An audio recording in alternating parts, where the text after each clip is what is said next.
Ladies and gentlemen, I've been asked about the title of my talk. Originally, I wrote this article in Spanish and then translated it into German.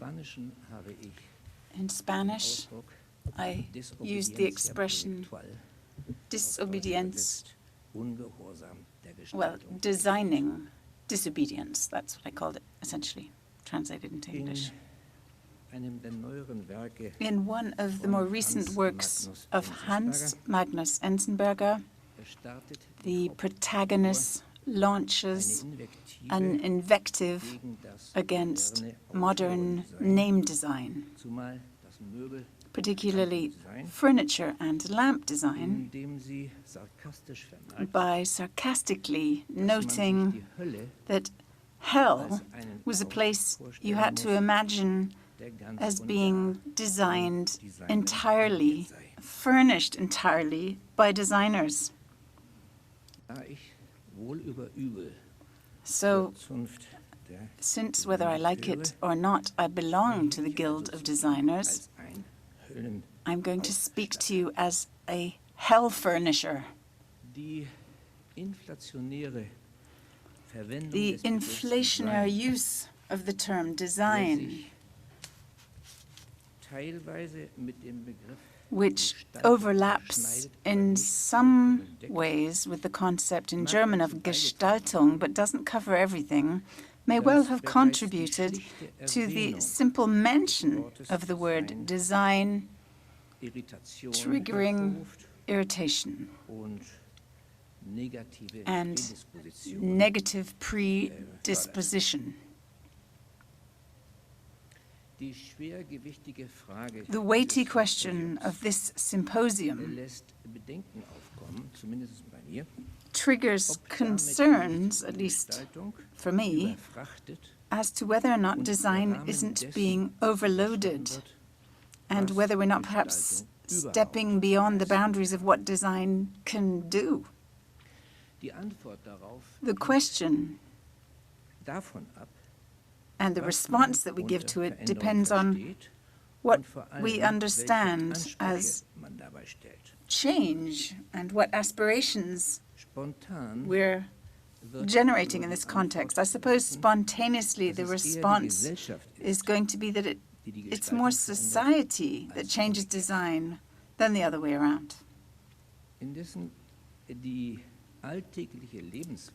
The everyday world that we live in society is influenced fundamentally by design, but the extent to which these changes can go is something that will remain a moot point. I think nobody would dispute that there is a change. So why is it then that we expect design to take on the role of social change? Why don't we expect taxi drivers, tax officers, dentists to change society? Perhaps there are three reasons for this. Firstly, design lives from the myth of creativity, which is in some cases absolutely pathetically overestimated. Secondly, design brings the dimension of the future into the game. And thirdly, because it implies that change for the better has begun. This would be the utopian component. Although what we have to bear in mind is that there are also retrospectively oriented restorative changes too.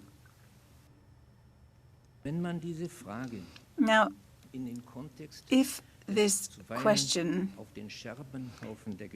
is placed on the project of modernity, which has occasionally been thrown on the pyre of history, one might advise caution in answering this question in the affirmative, to the extent that, against the background of the change or the question of radical change of social relationships, possibly a revolutionary fit resonates here. And this situation existed in the Russian October Revolution of 1917, so that artists and architects could get involved in the process and could see their activity as designers as an activity that changed society. Otherwise, it would have remained a purely verbal, self-reassuring declaration of solidarity, which could easily have been turned into a gesture-like verbal radicalism that just fizzles out and has a complete lack of impact. Because it's hard to expect the distribution of colored pigments on a canvas to directly change society. Despite the declarative pathos that consistently defined artistic manifestos and declarations. In terms of the relevant technological innovations, or the technological innovations relevant to design regarding Bauhaus, and I've been asked to talk about this, there are 5 innovations I would like to emphasize. Firstly, the development of new materials. Secondly, the development of new production methods. Thirdly, the development of new forms of work and operational organization. Fifthly, the excessive swelling of the arsenal of new object and semiotic artifacts. And lastly, the digitization of design and communication processes.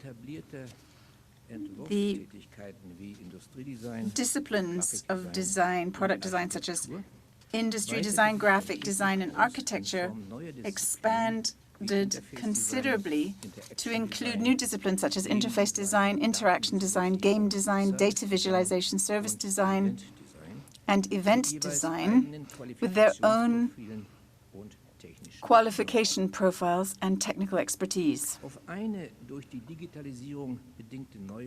I would like to talk a little bit more about an innovation based on digitization, that is the cognitive content of non-discursive visual forms of knowledge, which concentrates our focus of attention on the relationship between sciences and design. In the wake of digitization, new concepts were coined, such as knowledge society, knowledge design, and cognitive capitalism. Although knowledge design was described as an UTO, an unidentified theoretical object. And exactly what that is, I don't think anybody really knows. In my considerations on the key question of the symposium, I'm referring explicitly to the periphery as well, and trying to look from their point of view at the subject we're debating here. And when I say periphery, I don't mean the suburbs of our cities. I am referring to the large number of former colonies who pursue the aim of strengthening political autonomy and reducing economic and financial asymmetry, i.e. the majority of the population of the world, in a nutshell. Why is it that the Bauhaus and its program had such an attraction, not just in centrally located countries, but also in the countries of the periphery? Occasionally, Bauhaus is reproached with being a manifestation of cultural imperialism, of Eurocentric definition. This has emerged in the framework of the debate of decoloniality in Latin America, for example, and the response against the axiological narcissism of Occidental culture over the last 2 decades. A very strong but an apt reproach, I believe. However, this reproach does not reduce the paradigmatic value of the Bauhaus for four reasons. Firstly, as we're aware, the Bauhaus, particularly under the leadership of Hannes Meyer, who was sort of occupied with the concept of ostracism in the dominant history of Bauhaus, who represented the sort of social critical wing of Bauhaus, was focused on industry and technology. And in this sense, it was very Saint-Simonist. The concept of industry had a positive connotation, as it was understood as a manifestation of quote-unquote development. In the countries of Latin America, the industrial development was in many cases incorporated in the agenda of the governments there from the 20s and even more from the 50s in order to satisfy primarily the domestic demand for industrial goods, but also consumer goods and investment goods. Secondly, apart from the economic relevance of industrialization to improve foreign trade balance, industrialization as a political understanding or concept of emancipation played an important role. Let me quote Brennan here, who says that during the celebrations of 200 years of political independence in these countries celebrated over the course of the last few years, the concept of second independence was referred to, which referred to industrialization and its designing component. If in these central countries, particularly here in Germany, the concept of industrialization has lost some of its charm due to environmental damage and consumer oversaturation and is no longer considered a sacrosanct credo, in many of the peripheral countries, it continues to enjoy complete acceptance, particularly or even if within the framework of subaltern studies there are some critical voices being raised. The political facet of designing emerges very clearly in the periphery, even if there, in recent decades, it has shrunk from the discourse of architecture and design to a pale imitation of its former self. The political component can be seen in the fact that designing is measured using the criteria of whether or not the design contributes to strengthening autonomy or whether the design advances heteronomy. In the wake of the international division of labor, the peripheral economies have been attributed the role of being exporters of raw materials traded on the stock exchange as commodities, such raw materials as ores, rare earths, crude oil, biofuels, gas, grain, soy, meat, wood, coffee, and in the future perhaps even water. These export commodities lack a design component. They are designless products. Secondly, to the extent that the Bauhaus as a product of modernity was oriented on the future and the horizon of design linked to this, it could not just be considered as a historical reference point incorporating the possibility of changing the status quo, but it was rather one that demonstrated the necessity of changing the status quo. And this is exactly what the concept of utopia, which has fallen into disrepute at the moment, the lack of which, or the rejection of which, leads to design nihilism or design cynicism. The indispensable political component of design as a manifestation of utopian intentions and the desire, in whatever way it might be communicated, to change the status quo of asymmetrical relations of power lends designing its potentially hot character. The design and the design disciplines are hard to fit into the conventional innovation-resistant tertiary education structures as a domain all of its own, whether they be universities, technical universities, universities of applied sciences, or art academies. It doesn't fit into the conventional category scheme broken into three components of sciences, technology, and art. Now, one could perhaps see this as a lack of academic positioning of design.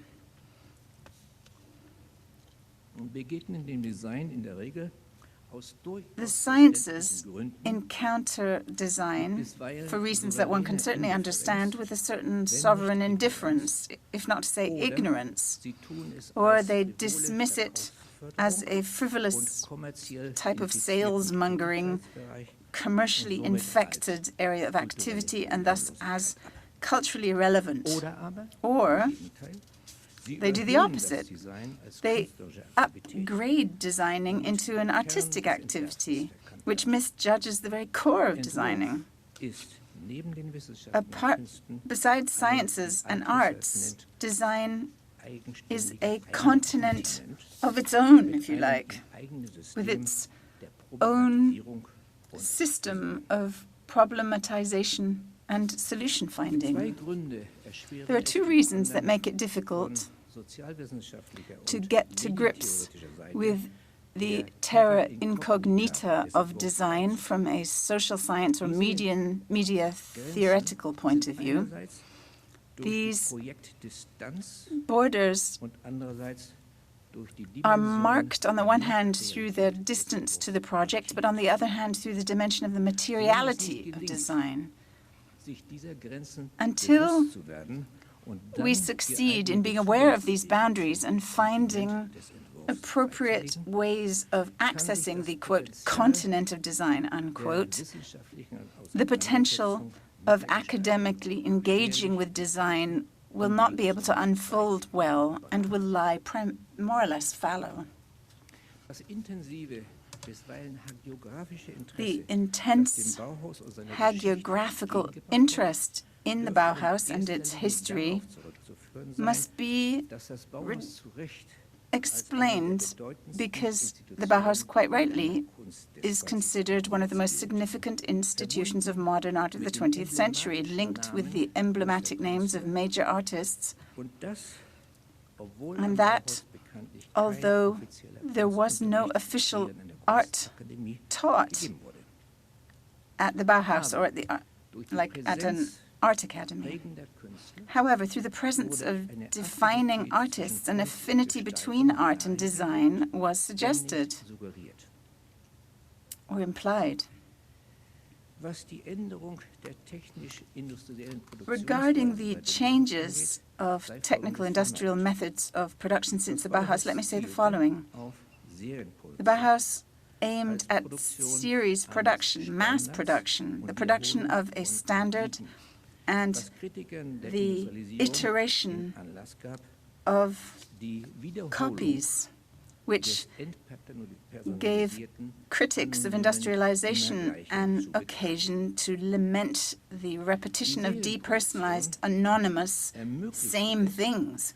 Mass production made it possible by reducing the price of products to achieve the social aim of mass consumption. It is known under the name of Fordism. Since the 1970s, this form of production has been replaced by a new form of production, which is sometimes described post-Fordism, and it is defined by the fact that production processes are made more flexible and multi-purpose machines are used in the factories. The most recent innovation in the production of goods is to be found in the highly celebrated 3D printers, with which it is possible to produce small products, even medium-sized products, mainly from plastic, either at home or in a copy shop, or as the snazzy description is now, a maker shop. And possibly far too optimistic, we hear the assessment that production is going to be ultra-cheap, ultra-flexible, and ultra-scattered. It remains to be seen whether or not design will become more popular through this design and production way or option, and it'll be interesting to see what products will be produced. It could well be that we end up seeing mass production of bric-a-brac, objects created themselves. You know, if you think about some of the things that can be done on printers, i.e. creating bones to replace prostheses, based on that, we have to say that most of the things made on 3D printers are not that interesting, pretty boring. But it would seem that this technology means that the dream that everyone can be a designer and every designer can be a producer, this dream will become true. Through the use of the appropriate programs, the design function can go seamlessly into the production function. So the categorical separation between design and implementation, which Nesky refers to historically, is thus undermined. So what is it that defines the design approach of a designer? Referring to the concept used in the neurosciences, the system of attention, one can say that the system of attention of a designer is targeted at the way of using material or semiotic artifacts with the aim of structuring the lives of the users in the way they use these artifacts. The form is therefore no longer the key concept of design, but it is rather the space to act opened by the artifact. And this ambiguous concept of using, in the sense of, on the one hand, something being useful, and on the other hand, something that we use in a certain way, has been squeezed out of the design discourse. The German word is nutzen. So this ambiguous concept of nutzen, i.e. use and function, is also something we can use to see the difference between design and art, between design objects and art objects. Adorno responded with an incisive response to the question of what the function of art was. He said, the whole function of art is not to have a function. An emphatic concept of art represented or advocated by Adorno refuses any form of co-opting and instrumentalization. However, the concept of the instrumental and instrumentality is closely linked to the concept of design. Etienne Balibar referred to something recently. He was saying we should focus on consumption, and he talked about a civilization of consumption and a civilization of credit. And it is here that I believe that design would have a place to respond.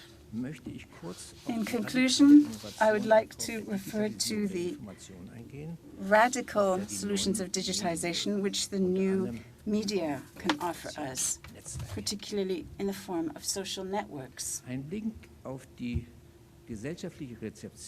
Let me look briefly at the social response to this innovation. Shows how we fluctuate between euphoria and dysphoria. On the one hand, this technology is attributed a liberating potential, but on the other hand, it is seen as an instrument for establishing the primacy of a small number of multinational companies, and it is criticized as dissolving privacy. So if we see the character of information and communication technologies on the one hand as instruments of tyranny and on the other hand as instruments of liberation, are something that Yaron Lanier suggested should be dealt with by each individual person seeing their personal data as their own property and having the right to sell their data and derive any economic benefit from them. So this would make everyone into their own data capitalist, so they could decide whether or not they want to protect their privacy or not. If we can even talk about the concept of privacy, though it is actually a category of the bourgeois created in the wake of Enlightenment. Regarding the question of design knowledge, design is linked directly with scientific research, which is truly new in this concept. As we know, scientific research generates cognitive innovation, or it at least is its function. It's not just commercial knowledge, but particularly the knowledge of the human sciences or the humanities. Scientists and academics tend to talk about the design of an empirical trial, say, but actually knowledge design means something else, and it refers to the use of resources of visuality and auditivity, with the help of which receivability, assimilation, and the understanding of the results of research become possible. And not just outside of the practice of research, but within the practice of research, within the teams themselves. Naturally, there are aesthetic aspects that play a role here as well, which is not the rule in the tradition of science, is very much defined by the dominance of discursivity. Obviously, this is a job that is best approached in teamwork between academics and designers,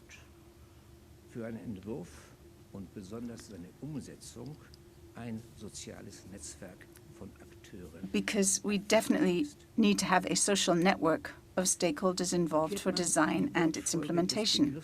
Now, if we turn the order of the two concepts of knowledge and design around, when we're talking about design knowledge, we could talk about not knowledge design, but design knowledge, i.e.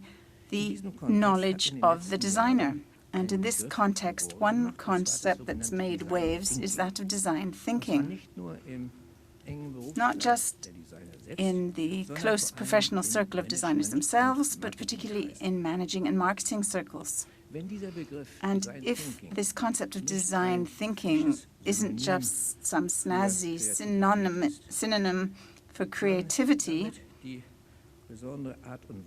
possibly it refers to the special way in which designers tackle a problem in a holistic approach. The expectations linked to this are so high that you almost have the impression that a tool has supposedly been created here to save capitalism. This concept of design as a panacea for all of the wrongs and the manifestations of crisis that you can hardly deny around capitalism must be motivated by the concern to retain the constitution of society as it is defined by market and finances.